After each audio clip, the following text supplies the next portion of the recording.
Salut, salut les champions. Vous allez bien? Ok. Je vais vous aider aujourd'hui à comprendre comment s'y prendre pour ne pas être victime des entreprises qui viennent pour arnaquer. Et donc, nous allons parler de deux choses importantes. Quels sont ces genres d'entreprises? Comment elles commencent? Comment elles évoluent et comment elles terminent? Et après, je vais vous montrer comment par le fait des wallets ou des gift codes, des compagnies peuvent arnaquer les gens. Comment par le fait des wallets, c'est-à-dire la monnaie par laquelle on paye les gens, ou bien par les gift codes, comment des compagnies peuvent arnaquer les gens. Alors, d'abord, les compagnies. Il existe sur Internet, mesdames et messieurs, 3 types de compagnies. J'ai passé quand même une quinzaine d'années en ligne. On va même dans 20 ans. Mais mes yeux ont commencé à s'ouvrir après 5 ans. Donc, je dis 15 ans. Et j'ai su distinguer les différentes compagnies. Il y a des compagnies qui viennent même pour escroquer les gens. C'est-à-dire son style de business, la manière dont c'est conçu, ça ne repose sur rien du tout. Ça ne repose sur rien du tout. Vous avez entendu parler des compagnies pyramidales, des systèmes Ponzi, c'est de ça qu'on parle. Donc, tel que la manière dont le système est conçu, il n'y a rien à dire, ça ne repose sur rien de logique, ni sur aucun produit, ni sur aucun service, et on vous dira que non, c'est une forme de solidarité, etc., etc. Tout ça, mesdames et messieurs, sans produit, sans service, où on doit parrainer, c'est du Ponzi pur et simple, c'est du pyramidal. Ça, c'est le premier groupe d'entreprises. Donc, notez qu'il existe des compagnies en ligne qui sont là pour escroquer. OK? Voilà. Elles sont là pour escroquer. Le deuxième type de compagnie, ce sont des compagnies qui ne sont pas venues escroquer, mais après qui peuvent tomber dans le piège de l'escroquerie. Je dis bien, elles ne sont pas venues pour escroquer. Donc, elles commencent, et souvent, elles sont les plus dangereuses. Pourquoi? Parce qu'elles commencent de façon sérieuse, avec de la bonne volonté. Mais en cours de chemin, elles arrivent à avoir des difficultés. Elle a des problèmes de trésorerie. Ça peut bien marcher. Elle n'est pas venue pour escroquer les gens. Elle a un bon projet, mais en cours de route, elle commence à avoir des problèmes de trésorerie. Et ces compagnies-là vont payer en wallet. Et ces compagnies ou bien payent avec des gift codes. Lorsque nous allons arriver dans la deuxième partie, comment, par le wallet, on peut savoir si une compagnie est dans le vrai ou dans le faux, je vais vous expliquer ça. Mais pour le moment, notez que dans les types de compagnies, une compagnie peut commencer de façon sérieuse. À un moment, elle a des problèmes d'argent et elle peut rentrer dans le système Ponzi ou dans le système pyramidal, où elle va se servir de l'argent des uns et des autres pour régler ses problèmes.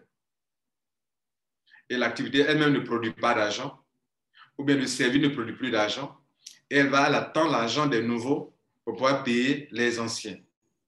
Elle n'a pas commencé comme ça, mais elle peut avoir un problème et elle peut tomber dans ce piège. Ça fait le deuxième groupe de compagnies. Le troisième type de compagnie, si vous avez la grâce de les rencontrer, dites Dieu merci. Parce qu'elles commencent bien, elles évoluent bien et elles terminent bien. Si à un moment, elle se rend compte que ça ne l'arrangera pas de continuer, elle vous dit ouvertement qu'ils vont fermer. J'ai eu affaire à une telle compagnie. On n'était pas content qu'elle arrête, mais elle nous a dit clairement qu'elle doit arrêter.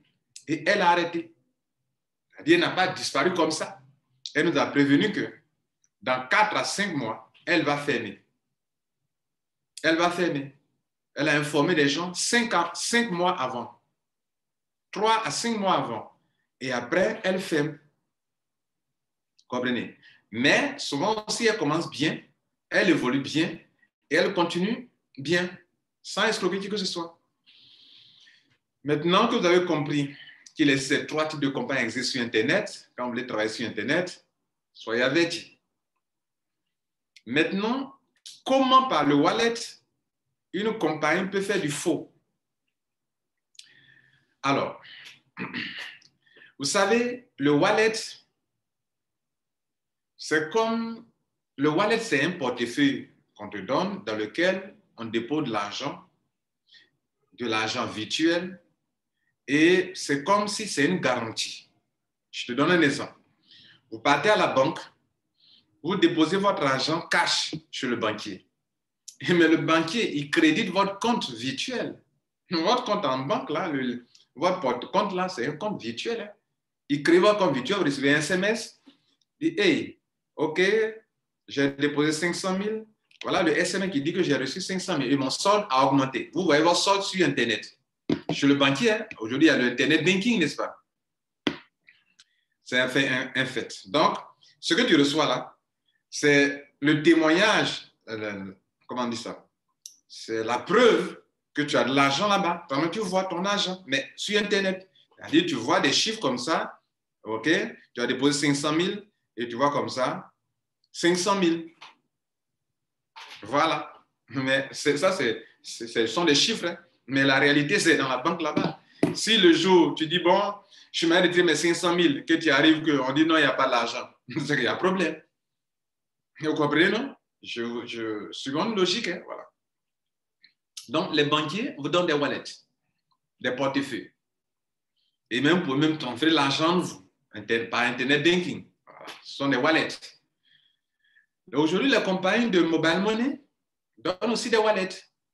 En fait, quand vous parlez de déposer votre argent, vous faites le dépôt, c'est un approvisionnement de votre compte. Vous avez un portefeuille chez Orange, vous avez un portefeuille chez Move, vous avez un portefeuille chez MTN. Vous comprenez? Sur Flouz, si vous voulez. Donc, vous déposez pour Move, on en dit Flouz, vous déposez votre argent dans un coin de dépôt et puis on vous charge. C'est un approvisionnement. C'est un approvisionnement. N'est-ce pas? D'accord. Ça fait 2 éléments importants. Allons maintenant sur Internet. C'est le même scénario qui se passe sur Internet. Une compagnie qui promet de te payer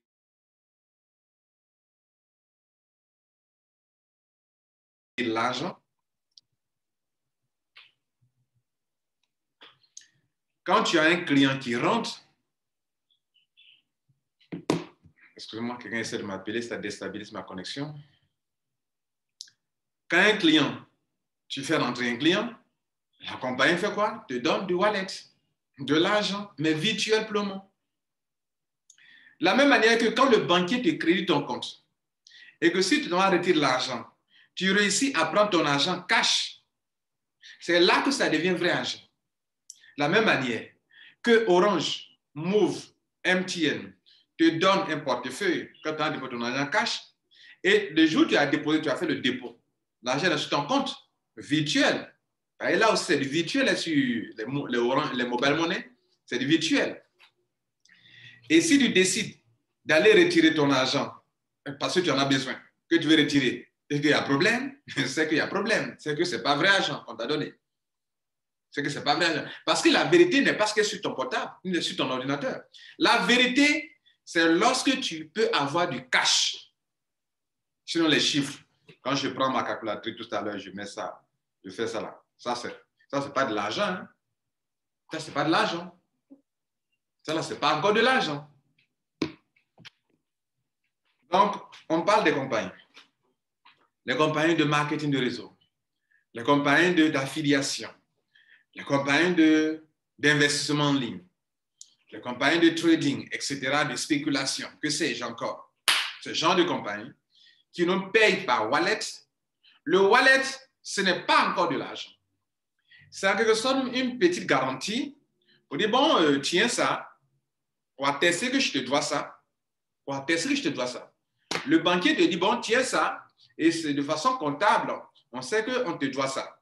Le Le compagnie de mobile money te dit, tiens ça, regarde ça, c'est pour communiquer, il faut qu'il y ait de l'historique pour attester que tu as ça. Parce qu'il y aura beaucoup d'opérations, entrée d'argent, crédit, débit, crédit, débit, crédit, débit. Dans ton portefeuille, c'est de la comptabilité, crédit, débit. Et tu as un solde. C'est par ce solde qu'on reconnaît que tu as quelle somme d'argent, n'est-ce pas? Tu as une balance. Voilà. En anglais aussi, on dit balance. Tu as ça. Mon frère, ma soeur, pour qu'on sache que c'est de l'argent vrai, c'est le jour où tu veux utiliser cet argent en cash, que ce soit dans la banque, que ce soit dans les mobile money, que ce soit dans les compagnies de réseau marketing, d'affiliation, de spéculation.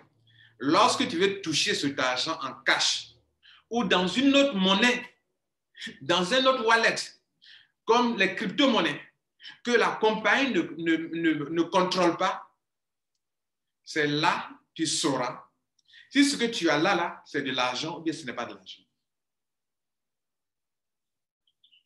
Et donc, j'aimerais vous entretenir sur ça.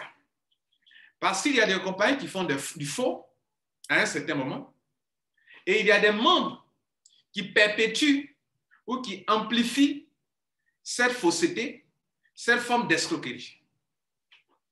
Je vous disais qu'auparavant, une compagnie peut commencer bien. Une compagnie qui paie avec du wallet, qui paie avec du gift code, elle peut bien commencer. Et ou bien, même elle a commencé dans le faux peut-être, ou bien elle peut être dans le faux. Prenons les deux cas. Des compagnies qui commencent dans le faux et qui évoluent dans le faux avec du wallet, ou des compagnies qui ont commencé bien, qui avaient un wallet propre, crédible, un gift code crédible, bien, où on peut retirer son argent normalement sans souci. Et puis à un moment, sombre dans le faux. À quel moment vous pouvez savoir que cette compagnie vient de sombrer dans le faux? À quel moment vous pouvez savoir que cette compagnie est en train de tricher? Vous pouvez le savoir par le simple fait que vous partez retirer votre argent et vous ne pouvez pas retirer. Si vous partez chez le banquier, il vous a crédité votre compte, il dit OK, vous avez un semestre, vous retirez votre argent, jamais vous ne pouvez retirer votre argent. Le faux a commencé. Il y a un problème à la banque. Une compagnie de mobile money, avec votre compte, l'argent est de votre compte, vous passez partout, on dit qu'il n'y a pas l'argent. Mais vous avez déposé votre argent. L'argent vrai est dans leurs mains là-bas. Si une compagnie de réseau marketing de réseau, d'affiliation, de spéculation, de forex, de quoi que ce soit en ligne, vous dit que tu as de l'argent et que quand tu veux l'avoir en bitcoin, une monnaie qu'eux ne contrôlent pas, le wallet, le gift code, la compagnie contrôle. On peut en créer autant de fois, autant qu'on veut. C'est un programme informatique. On peut créer le wallet.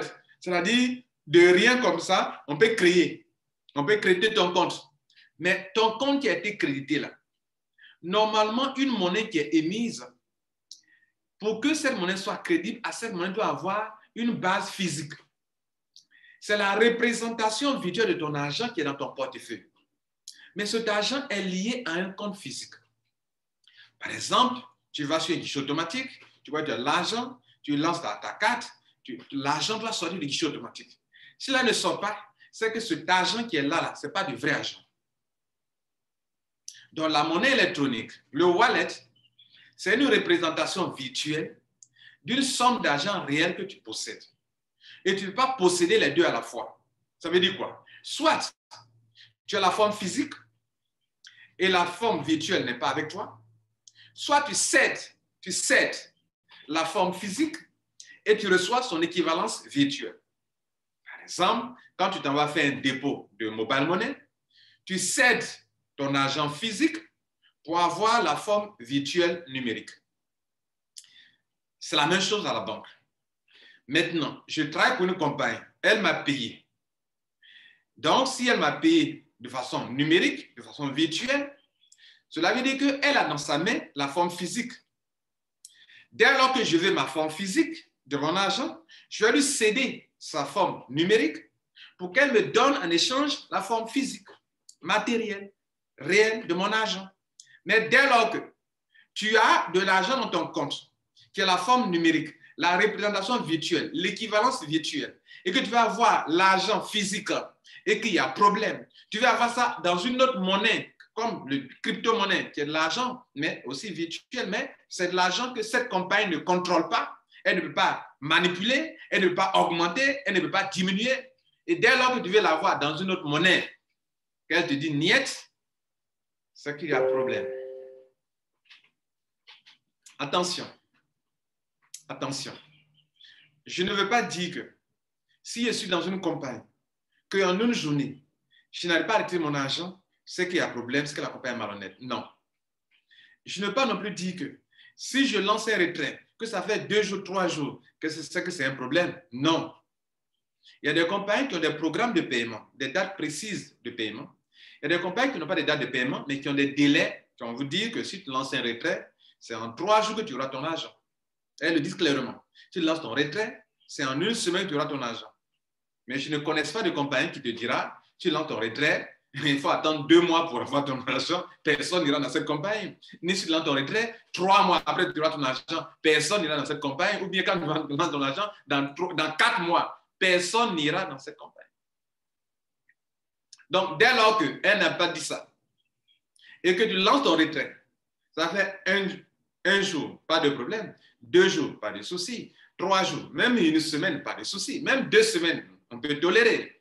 Mais quand ça fait 1 mois, 2 mois, 3 mois, 4 mois, excusez-moi, c'est qu'il y a problème.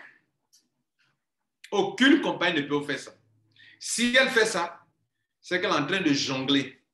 C'est-à-dire qu'il y a quelques problèmes d'argent. Appelons les choses par leur nom. Elle a des problèmes de trésorerie. Aucune entreprise ne peut faire ça à ses membres, à ses clients. C'est qu'elle a des problèmes. Maintenant, écoutez-moi bien. Cette autre étape, cette autre partie de ma présentation, elle est très importante pour tout le monde, vous tous qui faites les affaires, dans lesquelles on parraine. Je vous dis, cette partie de ma présentation, de ma vidéo, elle est très importante. C'est ce que je vais dire maintenant. Dès l'instant où des gens n'arrivent pas à retirer leur argent, ils ont du wallet. Ceux qui sont déjà membres, ils ont du wallet. Ils ont des gift codes. Ils ont de la monnaie numérique. Quel que soit. Peut-être la compagnie a créé sa propre crypto-monnaie. Peu importe, la compagnie peut avoir sa propre crypto-monnaie. Ou bien sa propre monnaie électronique qu'on appelle son propre wallet, son propre token, son propre wallet. Ça peut être du token, hein? Ça peut être même de la crypto-monnaie. Mais même de la crypto-monnaie, il y a de l'escroquerie. Parce que pour que ça ne soit pas l'escroquerie, il faudrait que l'argent que les gens ont dans le compte là, il faudrait que ça soit physiquement quelque part stocké. Pour que dès que l'un d'entre eux veut avoir son argent, qu'il ait son argent. Qu'il ait son argent. On revient encore sur les compagnies de mobile money. Ce qu'elles vous donnent, c'est du wallet. Qu'elles vous donnent sur vos portables, c'est du wallet. C'est du wallet. Ce sont des transferts qui se font de puce à puce. C'est du wallet, n'est-ce pas? Et ces compagnies-là, ce n'est pas votre argent mère là qui les intéresse. C'est les frais de retrait là qui les intéressent, qui est de ça qu'elles vivent. Par exemple, tu veux retirer 100 000, on te prend sur tes 100 000, par exemple, peut-être 5 000 ou 9 000. C'est de ça qu'elles vivent. Bien. Donc, si elles touchent, un tant soit peu, l'argent mère des gens, alors tout le système s'écroule. Elles ne sont plus dans la vérité, n'est-ce pas? Bien. Les banquiers ont aussi votre argent dans leurs mains. Ce n'est pas votre argent mère qui les intéresse. C'est les frais mensuels, les frais de tenue de compte qui les intéressent. Quand tu ouvres ton compte dans une banque, tu as déposé 25 000 francs d'abord, avant d'ouvrir le compte. 25 000 francs, tu ne peux jamais toucher ça. Ou tu as déposé 50 000 francs. J'étais dans une banque, j'étais parti prendre des lancements la dernière fois, mais dit que eux, le minimum, c'est 200 000. Les 200 000 francs sont bloqués là-bas. C'est avec ça que la banque va travailler pour produire beaucoup d'argent pour elle-même, pour payer son personnel, les frais de tenue bancaire, les frais sur les comptes chèques, 5 000 francs par mois, 2 000 francs par mois, 1 000 francs par mois. Les compagnies de nouvelle monnaie, les frais de transaction, on nous transfère l'argent d'un compte à un compte et nous prennent des frais. Ça, c'est une chose que je n'ai jamais appréciée, je n'ai jamais trouvé juste aussi. Moi, je transfère l'argent de mon compte à un compte d'une personne, mais prend des frais. Mais c'est ce qu'elles font, c'est de ça qu'elles vivent. Si tu as déposé ton argent, tu vas aller retirer, elles prennent des frais de retrait. Tu déposes encore, tu retires, elles prennent encore des frais de retrait. Tu transfères à ton ami, elles prennent des frais de retrait. N'est-ce pas? C'est de ça qu'elles vivent. Les compagnies de réseau marketing, de marketing de réseau, d'affiliation, d'investissement en ligne, de quoi que ce soit, qui disent qu'elles payent de l'argent, elles vous payent de l'argent en wallet. Mais ce wallet-là, pour qu'on reconnaisse que c'est du vrai argent, c'est lorsqu'on peut retirer. Donc, si on va pas du principe que l'argent que tu as dans ton compte a sa représentation physique, enfin, c'est la représentation virtuelle qui est là, que le vrai argent est dans leurs mains. Dès lors que tu lances ton retrait, on doit te donner ton argent. Si tu lances ton retrait, ton argent est là physiquement, tu vois comme ça, dans ton back-office, tu es là, tu vois l'argent comme ça. Voilà l'argent, 500 000 francs CFA. Bon, peut-être si vous voulez 500 $. Voilà, donc 500 $. Comme c'est souvent comme ça. Tu as 500 $ comme ça. Et tu veux dire les 500 $ qu'il y a problème. Je disais que un jour, c'est tolérable. 2 jours, même 3 semaines, c'est tolérable. Et puis, les compagnies là peuvent être en maintenance. Ça se comprend. Maintenance de 2 jours, ça se comprend. On ne peut pas dire que ce n'est pas un problème. 1 semaine, c'est tolérable. Mais 1 mois, 2 mois, il n'y a pas maintenance. 3 mois, ça ne sent pas bon. Ça ne sent pas bon. 4 mois, non, ça ne sent pas bon. Et je disais que c'est à ce moment-là que un problème important se pose. Les parrainages continuent. Les adhésions continuent. Et c'est là que j'interpelle tous ceux qui sont des leaders. Vous qui parrainez les gens dans les entreprises. Dès lors que dans une entreprise, les anciens ne peuvent pas se retirer l'argent qui est dans leur wallet, cela veut dire que le wallet de la compagnie n'est plus crédible. Cela veut dire que le gift code de la compagnie n'est plus, il n'y a plus de fonds qui sont là, dont la représentation est dans le compte des gens. Le fonds réel auquel est lié ce wallet, le fonds n'existe plus. Si le fonds existait, quand chaque personne lance son retrait, la compagnie elle prend ce fonds pour payer les gens, ou bien prend ce fonds pour acquérir du Bitcoin, acquérir de l'Ethereum, acquérir des crypto-monnaies qu'eux ne contrôlent pas pour payer les gens. Mais dès lors que vous avez lancé le retrait, qu'elle ne peut plus payer par Bitcoin, elle est en train de jongler, elle est en train de chercher des solutions. Elle a des soucis d'argent. Appelons chat un chat. Elle commence à avoir des problèmes d'argent. Et c'est là maintenant que des leaders qui ne connaissent pas cette philosophie-là vous diront que bon, quand vous avez lancé votre retrait, que ça ne vient pas, mais il faut parrainer les gens. Ignorance. Ignorance. Ou bien, tu sais que c'est dangereux, ce que tu dis, mais tu le dis quand même. Tu commences à participer à une forme d'escroquerie. Tu commences à participer à une forme d'escroquerie. C'est comme si nous autres, on est rentrés dans une maison. La maison commence, la fumée commence à sortir. On sait que la maison commence à prendre feu. On n'arrive pas à sortir. On ne veut pas sortir. On est encore dedans pour voir s'il y a espoir. Ben, nous, on est déjà rentrés. Et tu fais rentrer encore des gens dans la maison là-bas encore. Tu dis, les gars, rentrez. Ça va aller ici, chez nous ici.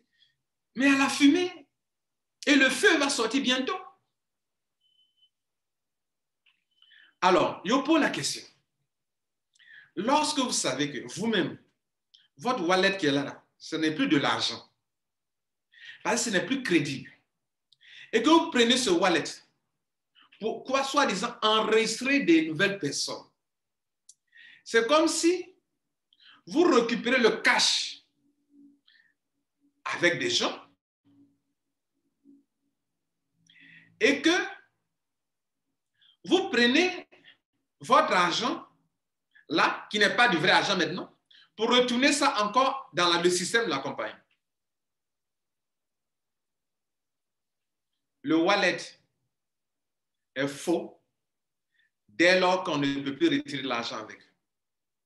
Le wallet est propre, crédible, dès lors qu'on peut retirer du cash avec, ou du bitcoin avec, ou de l'Ethereum avec, ou des crypto-monnaies que la compagnie ne contrôle pas. Je dis bien qu'ils ne contrôlent pas. Des crypto-monnaies qu'elle ne contrôle pas. Elle ne contrôle pas le bitcoin. Elle peut payer en bitcoin sans souci. Elle ne contrôle pas l'Ethereum. Elle peut payer sans souci. Son wallet est crédible. Mais dès lors qu'elle ne peut plus payer par bitcoin ni par Ethereum des crypto-monnaies qu'elle ne contrôle pas, dès lors que vous lancez des retraits en cash, vous n'avez pas le retrait en cash, vous, leader, vous ne devrez pas dire aux gens, non, ne soyez pas paresseux. Si vous lancez le retrait en bitcoin que ça ne passe pas, mais inscrivez des gens, je te dis, escroquerie. De l'escroquerie, mon frère. Oui, de l'escroquerie. La compagnie, à l'époque, son wallet était crédible, son gift code était crédible. Mais dès lors que un instant est arrivé, une année est arrivée, un mois est arrivé, des jours sont passés, des mois sont passés, et qu'elle ne peut plus payer les gens avec du bitcoin, son wallet a cessé d'être crédible.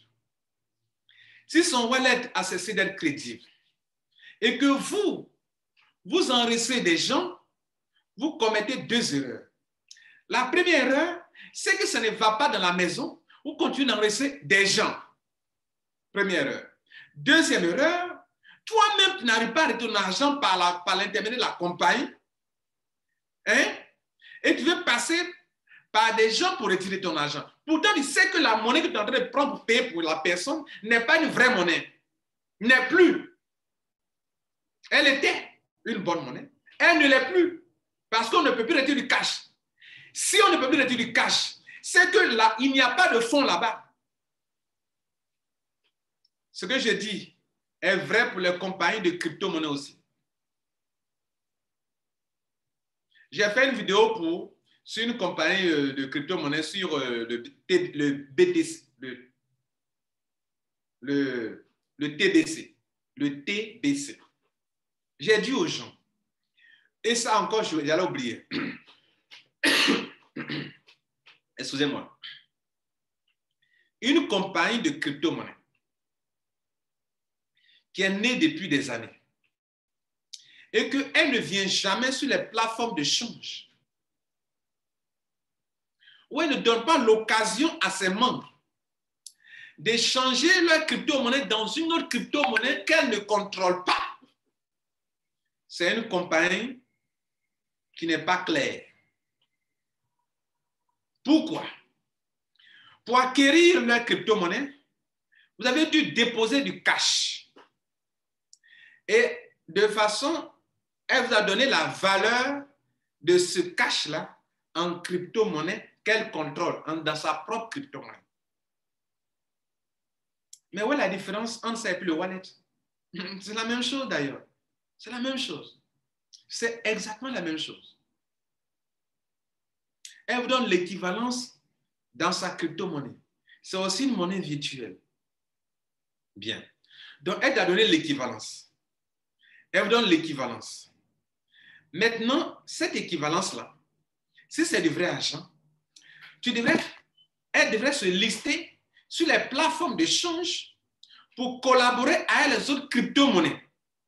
Pour que si moi, je vais échanger cette monnaie contre du bitcoin quand elle fait l'opération, l'argent physique est là, elle doit pas me permettre d'acquérir du bitcoin si je veux convertir mon argent en bitcoin. Si demain je ne veux plus cette monnaie, sa monnaie, je n'en veux plus, on devrait me donner l'occasion de la convertir en d'autres monnaies. C'est la même chose pour les devises. J'ai du dollar, je ne veux plus du dollar, je dois être capable de convertir mon dollar en euro. J'ai de l'euro, je ne veux plus de l'euro, je dois être capable de convertir ça en livre sterling.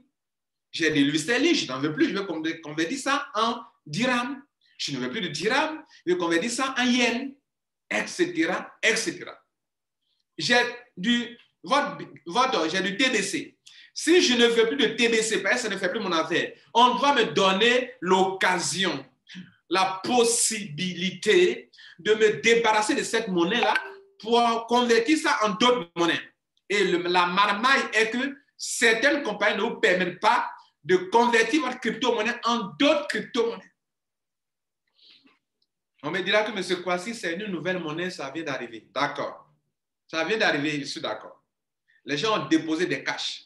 Quand ils ont lancé leur ICO, qu'on appelle Initial Offering Coin, non, ICO, Initial Coin Offering, ICO, le lancement d'une monnaie.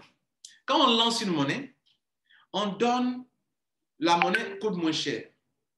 Dans le dépôt de cash, on donne l'équivalence. Et comme c'est un actif qui est un actif dont la valeur, qui a une valeur financière déterminée par l'offre et la demande, au fur et à mesure que la capitalisation va augmenter, comme il y a un nombre limité de pièces, l'unité va prendre la valeur, chaque pièce.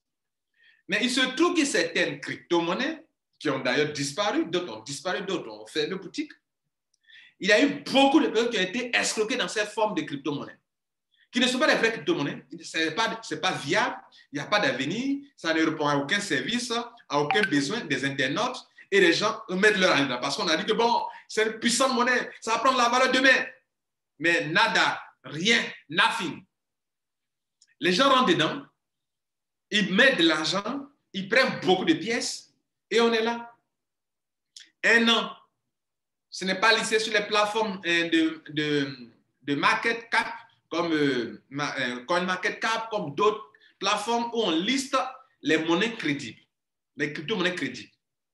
Et on vous donne, et puis en plus, elle ne vous donne pas le nombre de pièces exactes.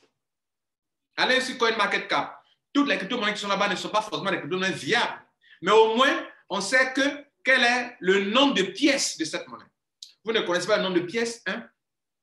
De deux, cette compagnie-là ne vous permet jamais d'échanger votre crypto-monnaie contre d'autres crypto-monnaies. Parce que si elle vous permet de le faire, vous avez de leur wallet, vous voulez avoir d'autres crypto-monnaies. Donc, le cash qui est là, elles vont débourser pour acquérir. Par exemple, quand vous lancez le change, la personne, la structure qui a la crypto-monnaie doit avoir du stock de Bitcoin, du stock d'Ethereum, pour que toute personne qui veut se débarrasser de sa monnaie-là puisse en échange recevoir l'équivalence en Bitcoin. Mais voilà des compagnies de crypto-monnaies qui sont là depuis 1 an. Pas d'échange. Les membres ont du stock dans leurs mains, mais on ne peut pas échanger contre du Bitcoin, contre de l'Ethereum, contre de ceci. Et il y a des leaders qui sont là. Non, c'est la monnaie du peuple. La monnaie des milliardaires. Vous mettez des gens dedans. Vous parlez des gens. Ça aussi, c'est de l'escroquerie. L'autre forme d'escroquerie, c'est qu'une compagnie a commencé bien, elle payait les gens, pas de soucis, et puis un coup, bam, on lance le train. 1 mois, nada. 2 mois, nothing. 3 mois, liquéfi. Rien du tout. Et vous continuez, vous leaders, de dire aux gens, enregistrez-vous. Si vous n'avez pas retiré par Bitcoin, par Ethereum, ce n'est pas grave. Enregistrez une nouvelle personne. Je dis, mon frère, ma soeur, tu es dans l'erreur. Tu es dans l'erreur. Dès lors que des anciens ne peuvent pas retirer leur argent dans une monnaie que la compagnie ne contrôle pas, cela veut dire qu'elle a un problème de trésorerie. Selon ma démonstration, et c'est limpide comme de l'eau à boire. C'était ce que je voulais vous enseigner. Vous avez appris avec moi qu'il existe 3 types de compagnies. Ma conclusion. Les compagnies qui commencent pour escroquer les gens et que dont l'affaire ne repose sur aucun produit, aucun service, rien du tout, elles sont aussi en ligne. Et elles sont là. Elles font du Ponzi et du pyramidal. Les compagnies qui commencent avec du sérieux, qui ne sont pas venus pour escroquer, mais qui, dans le temps, deviennent, par la force des choses, elles se transforment en compagnie d'escroquerie, en faisant usage de leur wallet pour attirer du monde, alors que le wallet là, ne repose plus sur du bon argent, ni de l'argent réel, et elles utilisent les leaders pour promouvoir leur business encore, c'est de l'escroquerie. Elles deviennent escrocs. Elles n'ont pas commencé escrocs, mais elles sont devenues escrocs. Elles se débattent. Elles ne sont pas capables de dire non, on arrête. Elles se débattent. Par toutes les acrobaties, tout ça, c'est pour avoir de l'argent. Faites attention. Et il y a les compagnies réelles qui commencent et qui continuent jusqu'au bout. Maintenant, dans la deuxième partie de ma vidéo, je vous ai fait comprendre que comment savoir si un wallet est crédible et que je peux m'en servir pour intéresser les gens pour avoir du cash. Prendre un wallet pour avoir du cash, ce n'est pas quelque chose de mauvais. Je suis dans une banque. On m'a donné du wallet, Internet Banking, sur mon portable. J'ai installé l'application. J'ai mon ami qui dit, bon, il a besoin d'argent, il veut retirer l'argent sur son, comment on appelle, il veut retirer l'argent. Il a besoin d'argent. Mais moi, j'ai combien? J'ai 500 000 francs sur mon compte. Je lui transfère sur son compte, il dit, bon, donne-moi ton pseudo de Internet Banking, là. Transfère mes 500 000, mais il doit me donner mon cash. On n'est pas parti à la banque.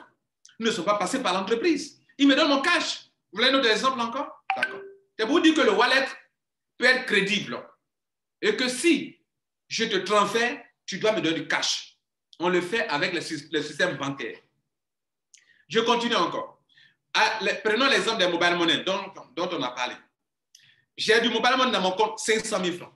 Tu dis que tu as besoin d'argent de ça. Au lieu d'aller dans une compagnie, dans un bureau de mobile money pour charger ton compte, tu as besoin de ça pour faire un achat sur Jumia ou bien sur une plateforme qui accepte les mobile money. Les comptes de dépôt sont fermés. Il dit, monsieur Kwasi, transfère-moi ton mobile money. Mais je te transfère mes 500 000. En plus, on m'a pris des frais. Mais toi, tu me payes les frais et mon argent est transféré. Si je prends le cash, je n'ai pas escroqué de l'argent. C'est de l'argent réel qui est reconnu par la structure. Donc, c'est de l'argent réel qui est là.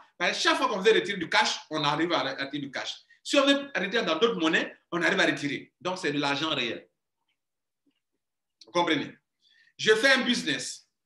Les compagnies me payent. Elles nous payent. Quand on veut retirer l'argent, ça marche. Surtout si on lance un retrait depuis 1 an, 2 ans, les gens retirent leur argent sans souci. C'est que son wallet est crédible. Elle a du gift code.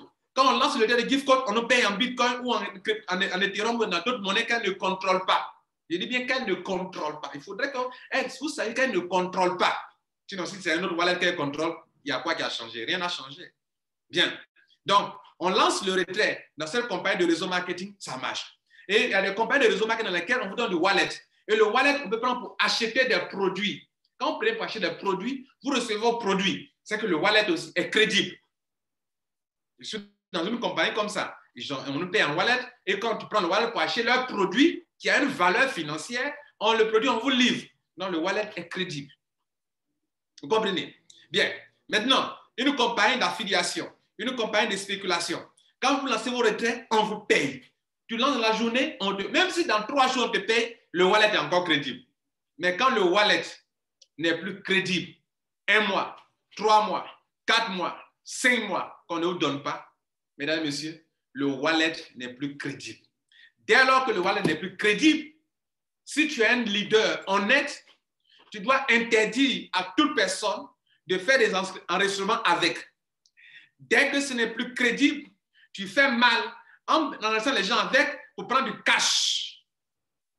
Oui, c'est moi, je te dis ça. Ce n'est pas la peine d'être riche sur Internet, mais dans la vie normale, tu n'as rien. C'est ça, mon frère. C'est ça, ma soeur. Et dans les crypto-monnaies, il y a eu des cas comme ça.